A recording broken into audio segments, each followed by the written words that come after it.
하고 있다. 그거를 보여주지 않으면 앞으로 예산을 추가로 더 따기가 정말 힘들어집니다.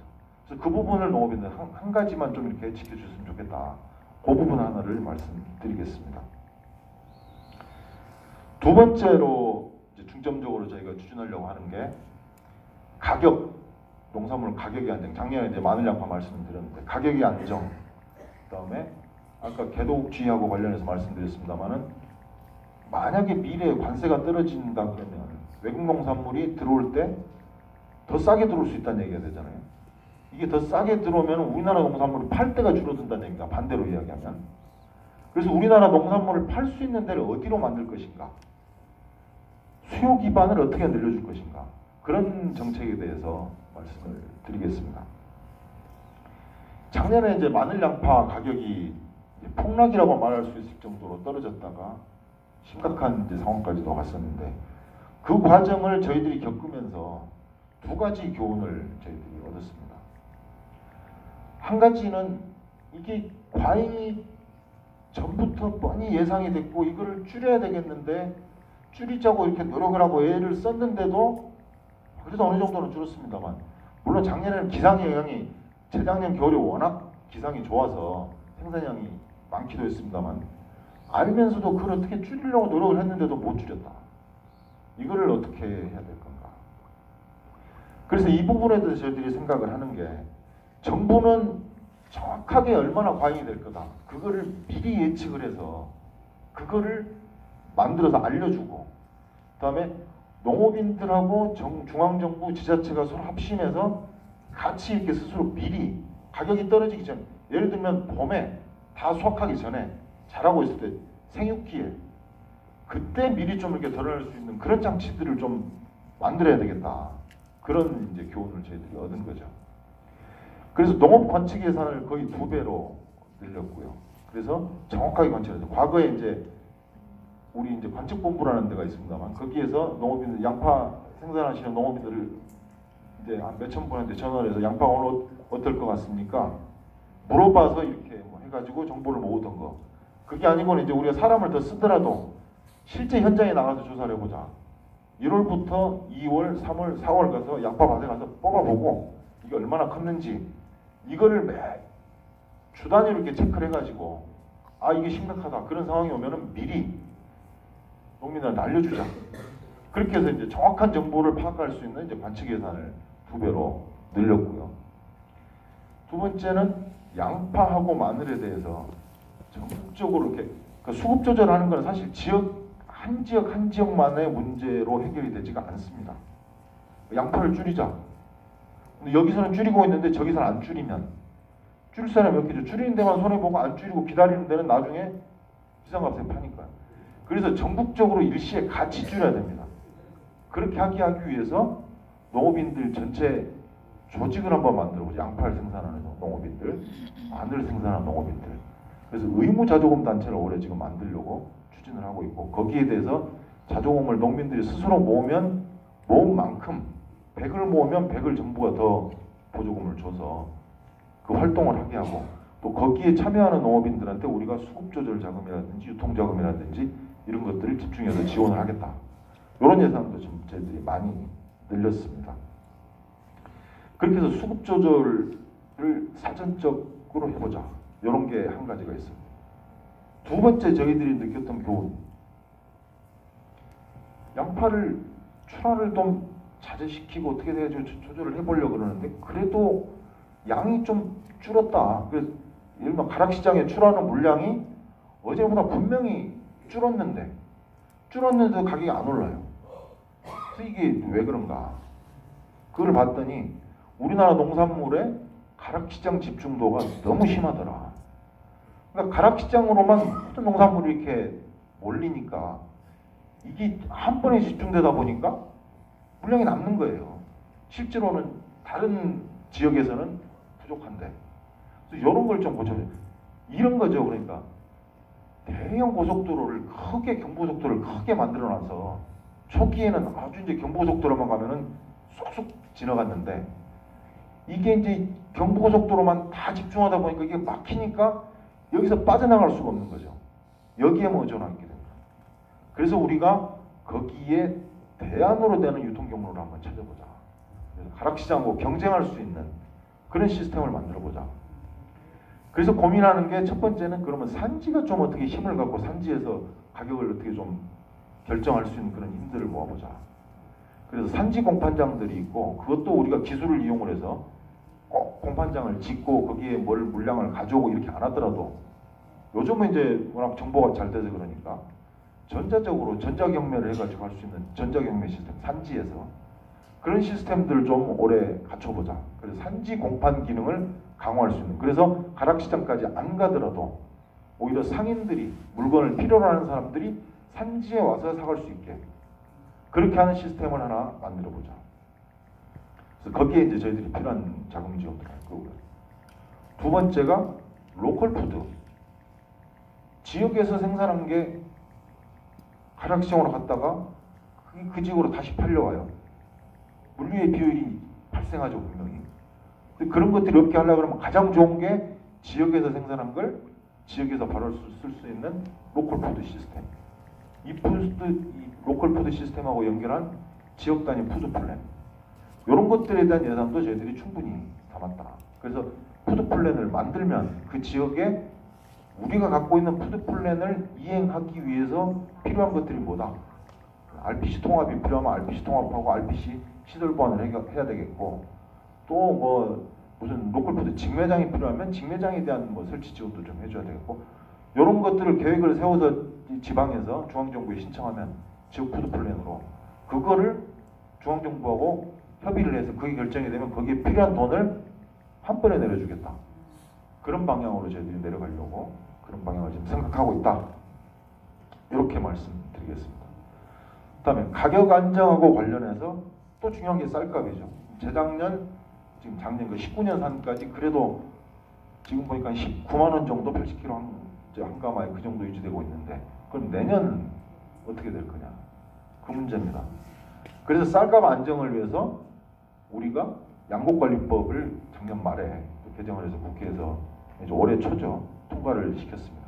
그래서 이거는 수확기가 오기 전에 미리 쌀 수확기가 오기 전에 미리 과잉될 걸 예측을 해서 그럼 과잉 물량 수준을 기준으로 놓고 또 시장 가격 추이를 보면서 미리 양곡 쌀값에 대한 안정 대책을 미리 마련을 해서 공표하게 법으로 제도화를 시켜버렸습니다.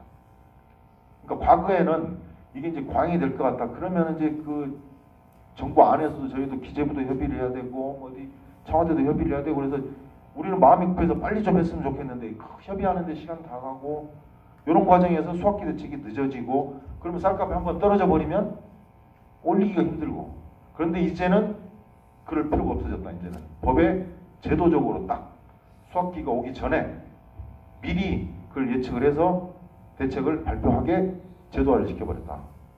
그런 말씀을 드리겠습니다. 그래서 쌀값에 대해서도 저희들이 충분히 지지를 할 수 있는 제도적 장치도 만들어졌고 그럴 의지도 저희들이 갖고 있다.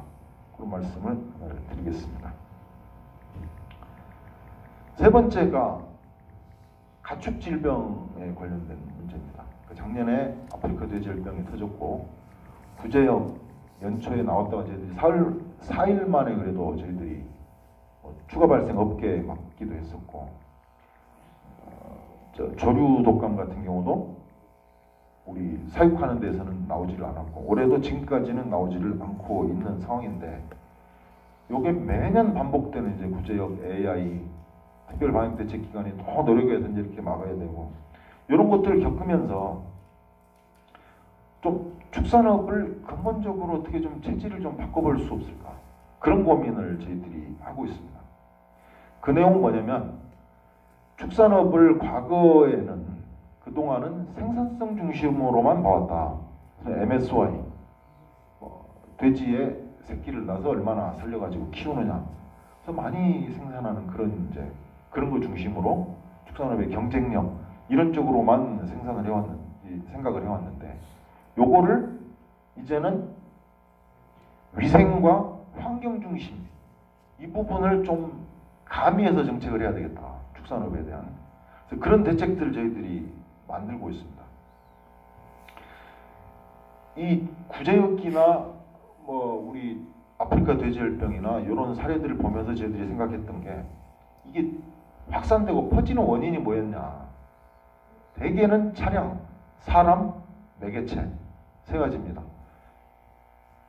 이 분뇨 차량, 그다음에 가축 출하 차량 이런 것들이 왔다 갔다 하면서 퍼뜨리고 축산시장 어디를 갔다 온 농민들이 왔다 갔다 하면서 퍼뜨리고 이런 경우들이 많았다.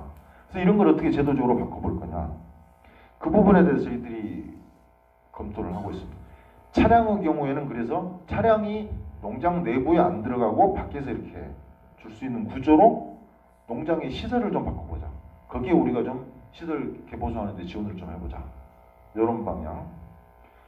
두 번째, 사람이 이렇게 퍼뜨리고 다니는 거. 그거는 농장 단위에서, 개별 농장 단위에서 소독이나 방역 활동이나 이런 것들을 철저하게 하게 하자.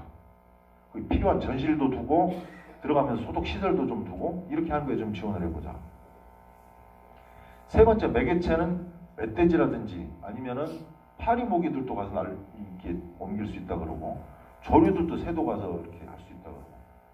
그래서 축사에 멧돼지나 이런 것들 들어오지 않게 울타리, 방어막들을 좀 잘 치고 또 안에 부서제라든지 이런 것들도 좀 잘 구비를 하고 사료 같은 것도 그냥 바깥에 내놓지 말고 사료를 이렇게 안에다 이렇게 넣어서 이렇게 이 매개체들이 접촉하지 않게 하는 거 그런 시설 보완하는 데 좀 지원을 해보자.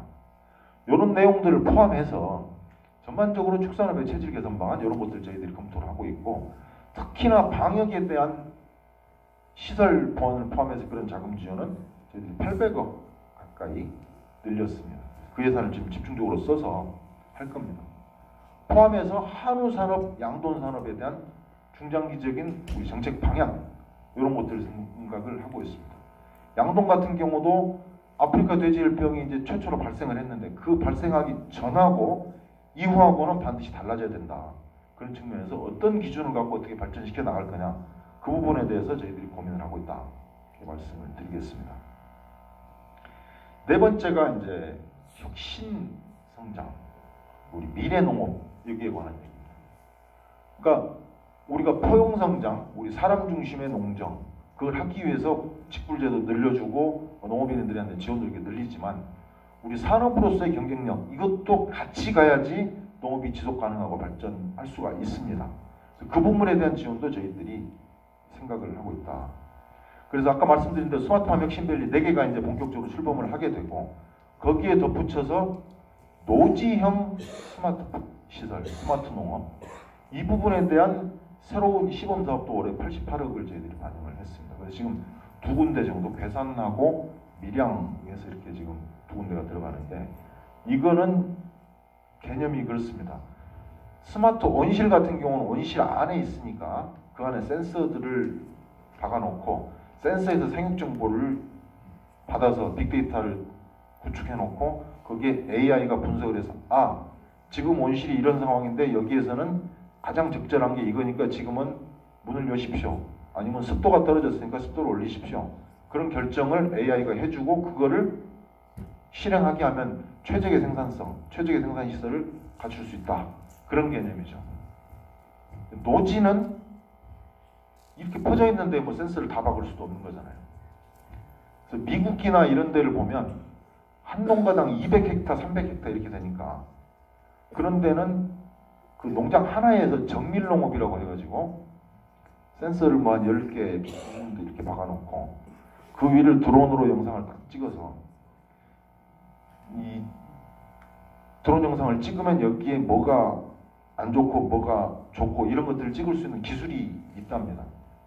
그래서 센서 정보하고 드론 영상 정보를 연결해서 지금 어느 구역에 뭐가 문제가 있으니 여기에는 양분을 더 주십시오. 이런 판단들을 하게 하는 거. 근데 우리는 200헥타, 300헥타가 아니잖아요.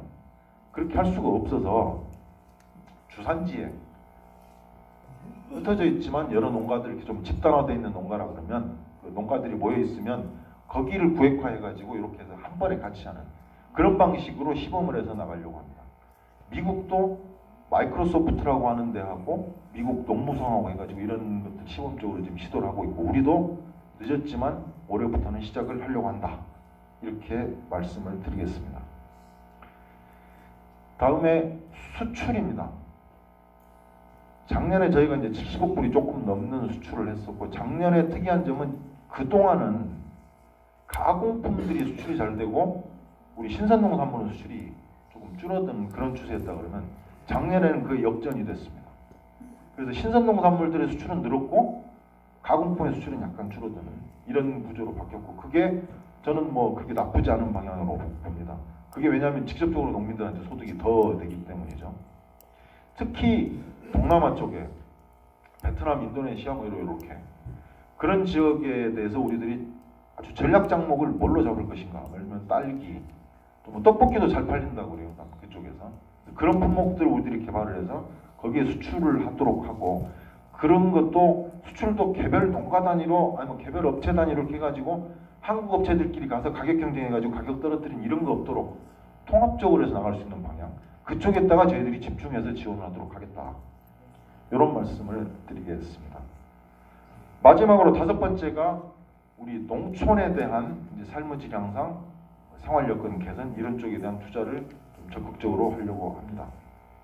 아까 말씀드렸지만 작년까지 이 농식품부가 직접 하던 한 7,700억 원의 지역개발 사업, 이게 지방으로 이양이 됐습니다.